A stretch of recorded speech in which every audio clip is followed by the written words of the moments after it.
An Adventure. Chapter 1. Visits to the Petit Trion.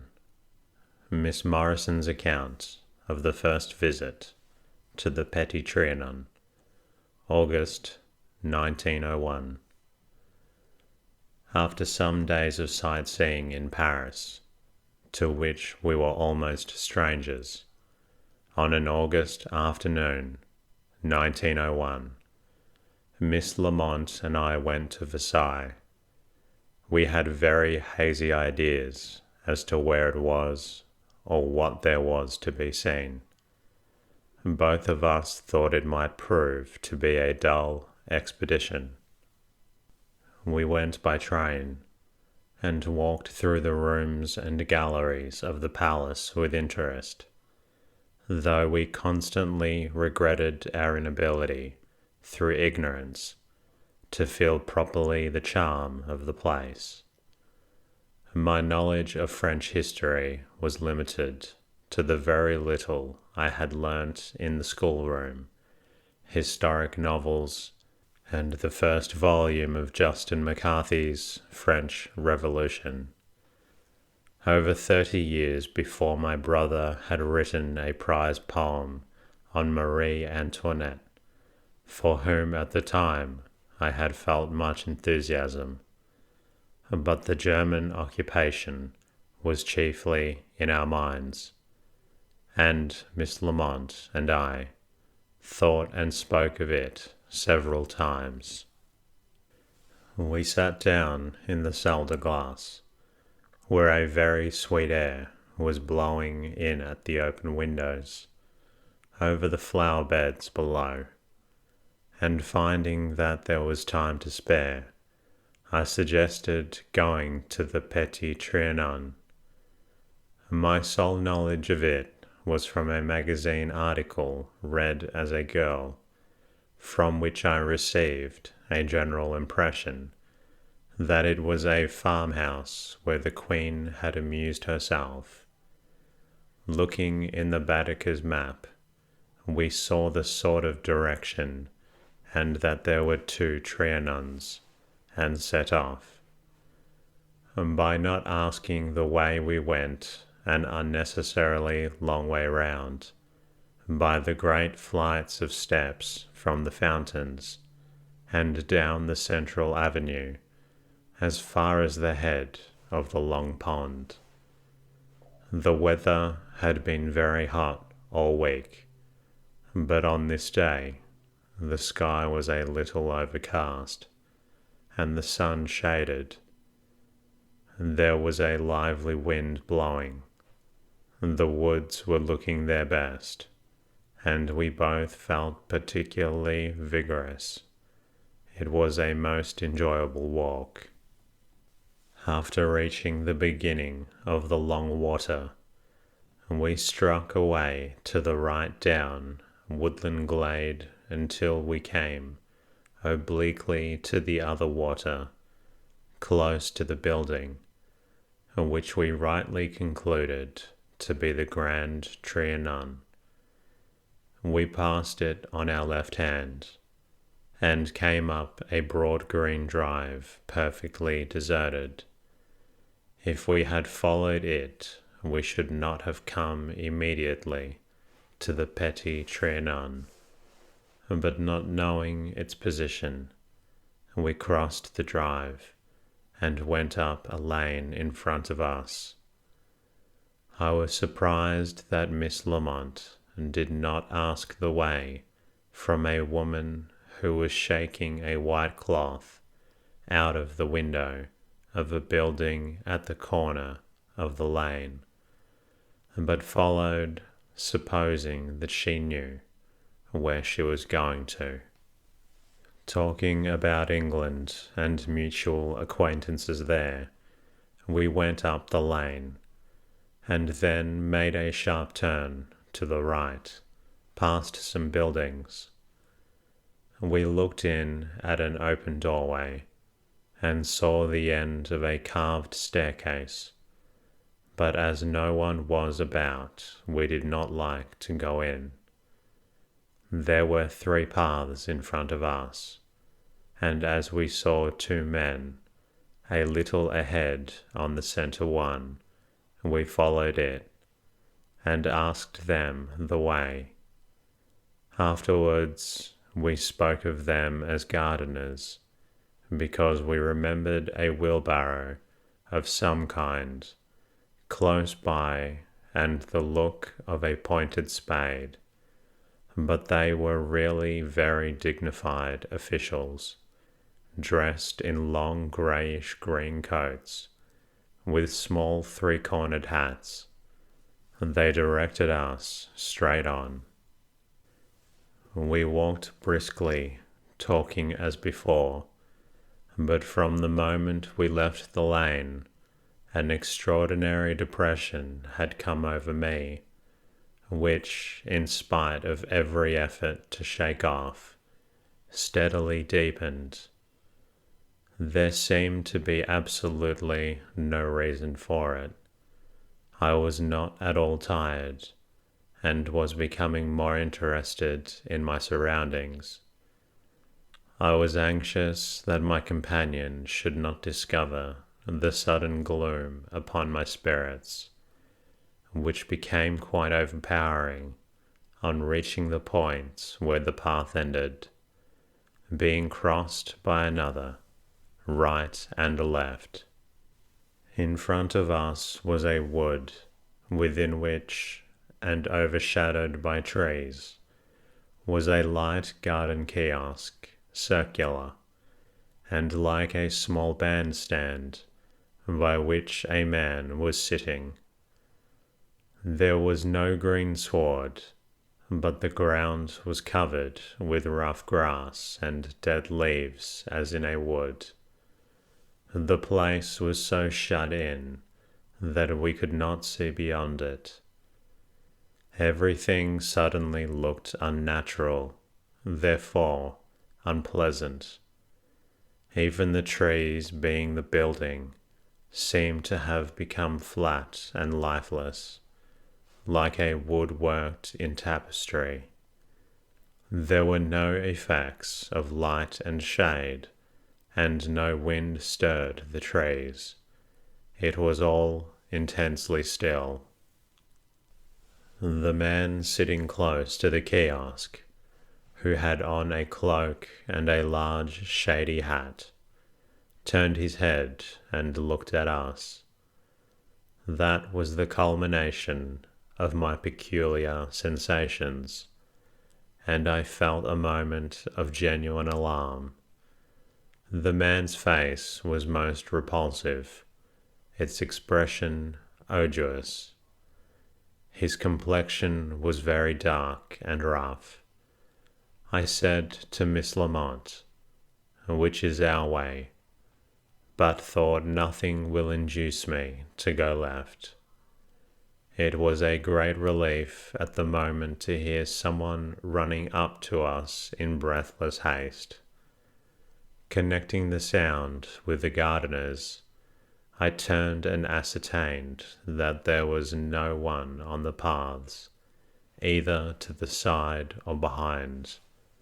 But at almost the same moment, I suddenly perceived another man, quite close to us, and behind and rather to the left hand, who had apparently just come either over or through the rock that shut out the view of the junction of the paths. The suddenness of his appearance was something of a shock. The second man was distinctly a gentleman. He was tall, with large dark eyes, and had crisp curling black hair under the same large sombrero hat. He was handsome, and the effect of the hair was to make him look like an old picture. His face was glowing red as through great exertion, as though he had come a long way. At first I thought he was sunburnt, but a second look satisfied me that the colour was from heat, not sun burning. He had on a dark cloak, wrapped across him like a scarf, one end flying out of his prodigious hurry. He looked greatly excited as he called out to us, "Madame, Madame, it is not your fault, per passenger," then waved his arm, and said with great animation, "Parisi, cherchez la maison." I was so surprised at his eagerness that I looked up at him again, and to this he responded with a little backward movement and a most peculiar smile. Though I could not follow all he said, it was clear that he was determined that we should go to the right and not to the left. As this fell in with my own wish, I went instantly towards a little bridge on the right, and turning my head to join Miss Lamont in thanking him, found, to my surprise, that he was not there, but the running began again, and from the sound it was close beside us. Silently we passed over the small rustic bridge, which crossed a tiny ravine, so close to us when on the bridge that we could have touched it with our right hands.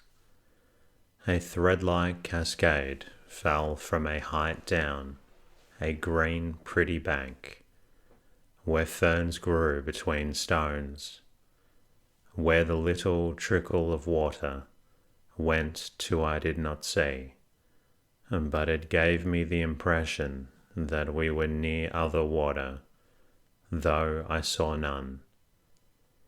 Beyond the little bridge our pathway led under trees.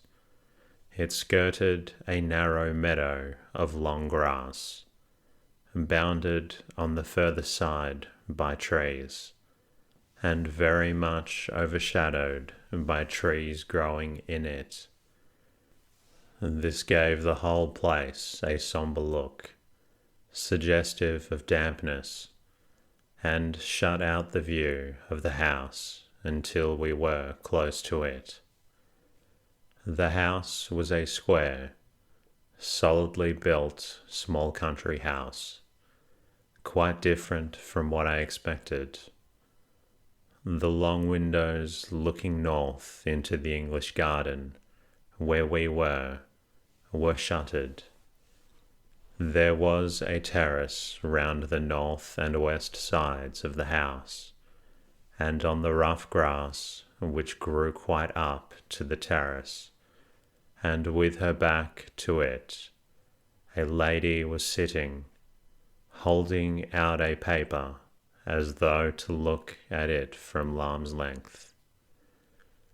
I supposed her to be sketching, and to have brought her own camp stool.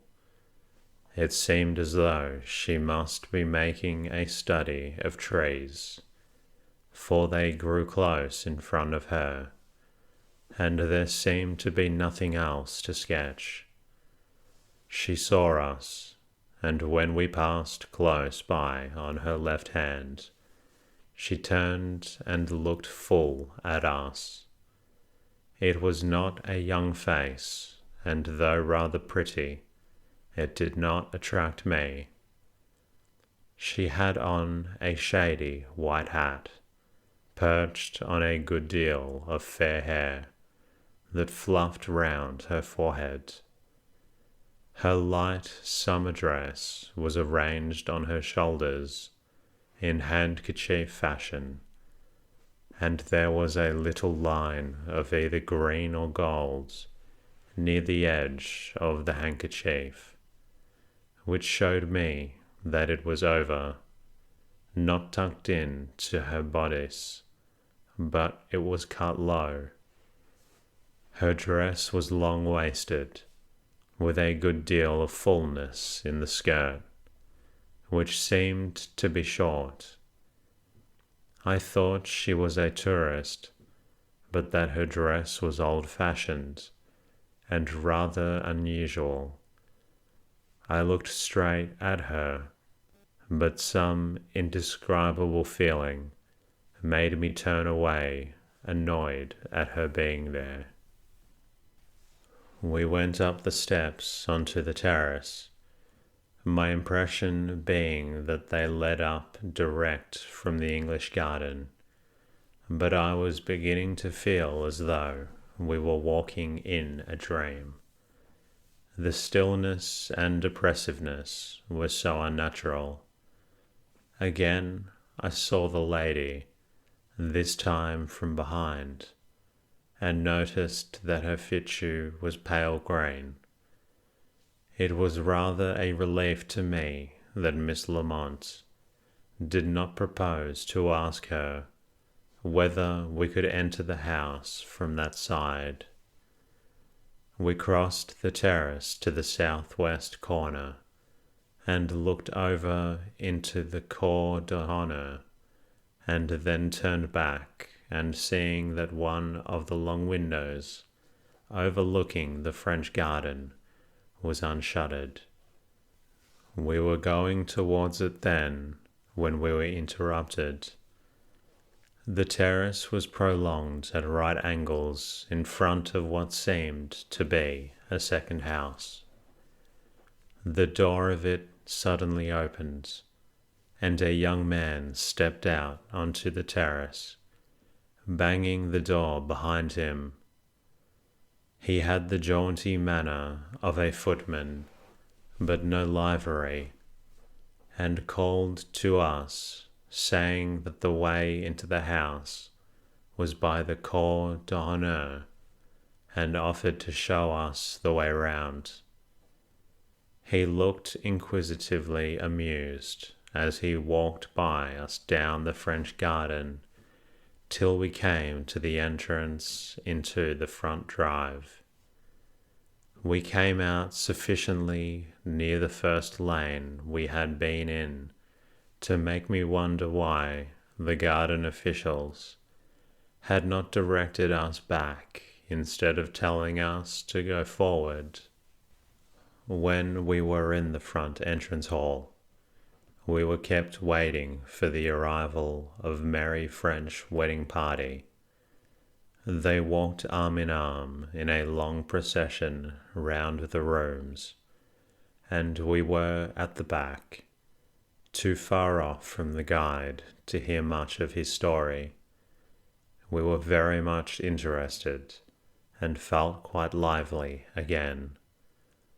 Coming out of the cour d'honneur, we took a little carriage which was standing there, and drove back to the hotel in Versailles, where we had tea. But we were neither of us inclined to talk, and did not mention any of the events of the afternoon. After tea, we walked back to the station, looking on the way for the tennis court. On the way back to Paris, the setting sun at last burnt out from under the clouds, bathing the distant Versailles woods in glowing light. Valerian standing out in front a mass of deep purple. Again and again the thought returned, was Marie Antoinette really much a Trion, and did she see it for the last time long before the fatal drive to Paris accompanied by the mob? For a whole week we never alluded to that afternoon, nor did I think about it until I began writing a descriptive letter of our expeditions of the week before. As the scenes came back one by one, the same sensation of dreamy, unnatural oppression came over me so strongly that I stopped writing and said to Miss Lamont, Do you think that the petty Trion is haunted? Her answer was prompt. Yes, I do.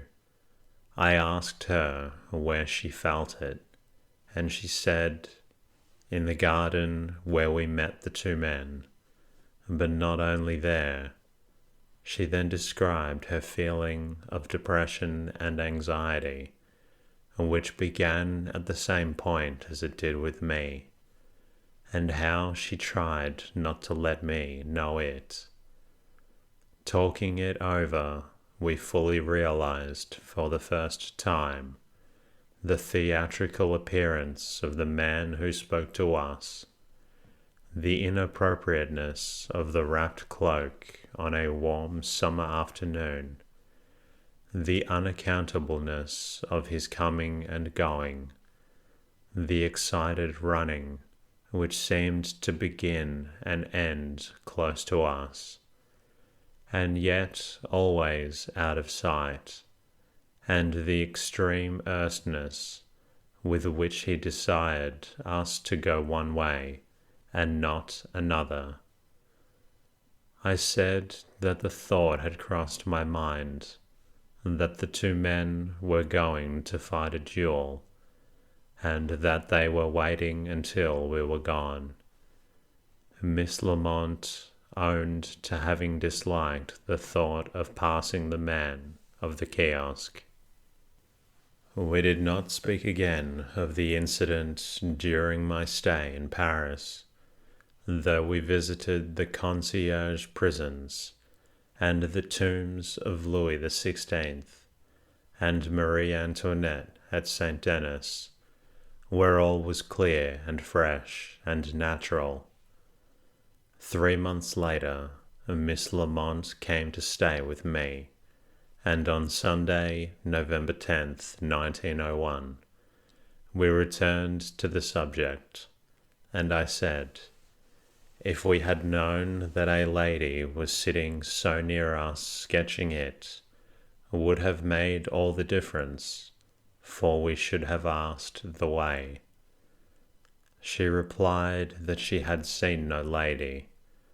I reminded her of the person sitting under the terrace, but Miss Lamont declared that there was no one there. I exclaimed that it was impossible, that she should not have seen the individual, for we were walking side by side and went straight up to her, past her, and looked down upon her from the terrace. It was inconceivable to us both that she should not have seen the lady, but the fact was clear that Miss Lamont had not done so, though we had both been rather on the lookout for someone who would reassure us as to whether we were trespassing or not.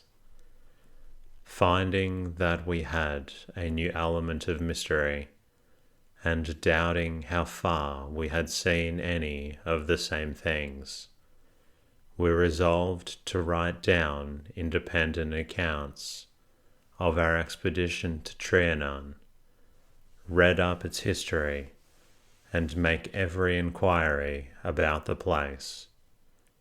Miss Lamont returned to her school that same evening, and 2 days later I received from her a very interesting letter giving the results of her first inquiries.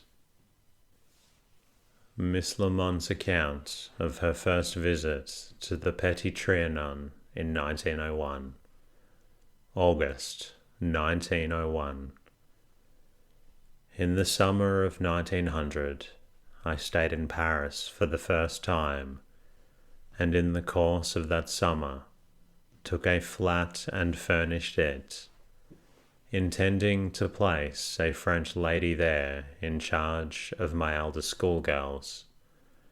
Paris was quite new to me, and beyond seeing the picture in the galleries and 1 or 2 churches, I made no expeditions except to shops, for the exhibition of 1900 was going on, and all my free time was spent in seeing it with my French friends.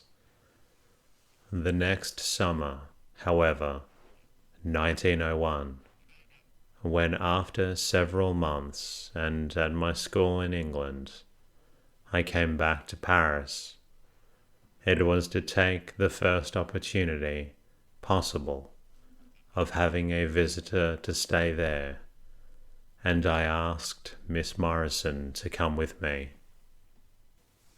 Miss Morison suggested our seeing the historic part of Paris in something like chronological order, and I look forward to seeing it practically for the first time with her. We decided to go to Versailles one day, though rather reluctantly, as we felt it was diverging from our plan to go there too soon. I did not know what to expect, as my ignorance of the place and its significance was extreme.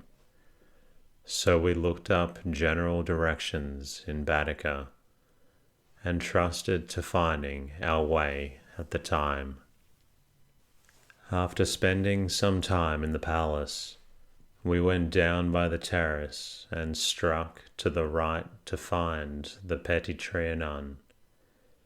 We walked for some distance down a wooded alley, and then came upon the buildings of the Grand Trianon, before which we did not delay.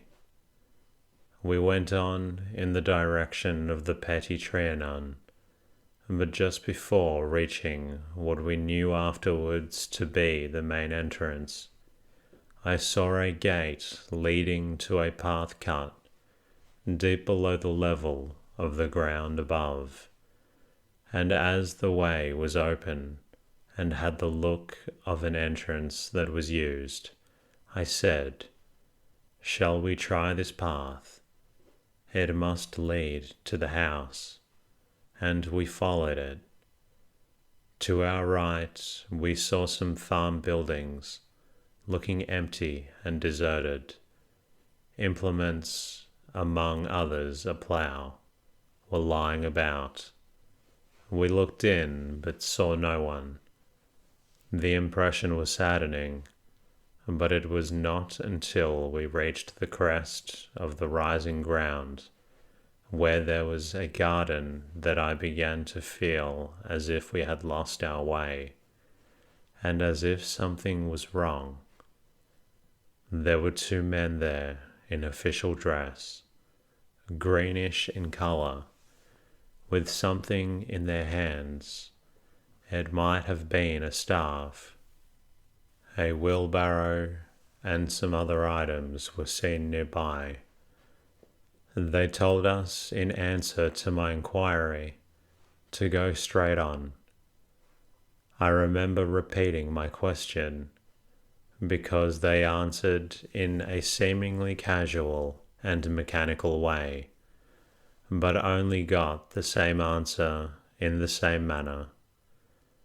As we were standing there, I saw to the right of us a detached, solidly built cottage, with stone steps at the door. A woman and a girl were standing at the doorway, and I particularly noticed their unusual dress. Both wore white handkerchiefs, tucked into the bodice, and the girl's dress, though she looked 13 or 14 only, was down to her ankles. The woman was passing a jug to the girl, who wore a close white cap. Following the directions of the two men, we walked on, but the path pointed out to us seemed to lead away from where we imagined the Petit Trianon to be, and there was a feeling of depression and loneliness about the place. I began to feel as if I were walking in my sleep. The heavy dreaminess was oppressive, At last we came upon a path crossing ours, and saw in front of us a building consisting of some columns roofed in and set back in the trees. Seated on the steps was a man with a heavy black cloak round his shoulders and wearing a slouch hat. At that moment, the eerie feeling which had begun in the garden culminated in a definite impression of something uncanny and fear-inspiring. The man slowly turned his face, which was marked by smallpox. His complexion was very dark. The expression was very evil and yet unseeing, and though I did not feel that he was looking particularly at us, I felt a repugnance to going past him, but I did not wish to show the feeling, which I thought was meaningless, and we talked about the best way to turn and decided to go right. Suddenly, we heard a man running behind us. He shouted, "Madame, Madame," and when I turned, he said in an accent that seemed to me unusual that our way lay in another direction. He then made a gesture, adding "Par ici, cherchez la maison." Though we were surprised to be addressed, we were glad of the direction and thanked him. The man ran off with a curious smile on his face. The running ceased as abruptly as it had begun, not far from where we stood. I remember that the man was young-looking, with a florid complexion and rather long dark hair. I do not remember the dress, except that the material was dark and heavy, and that the man wore buckled shoes. And that concludes tonight's readings. I hope you've enjoyed listening to it and are feeling a little drowsy. If you're not quite tired yet, you're always welcome to listen to another episode of the Bore You to Sleep podcast. In the meantime, I'll be working on bringing you a new episode very soon. Good night.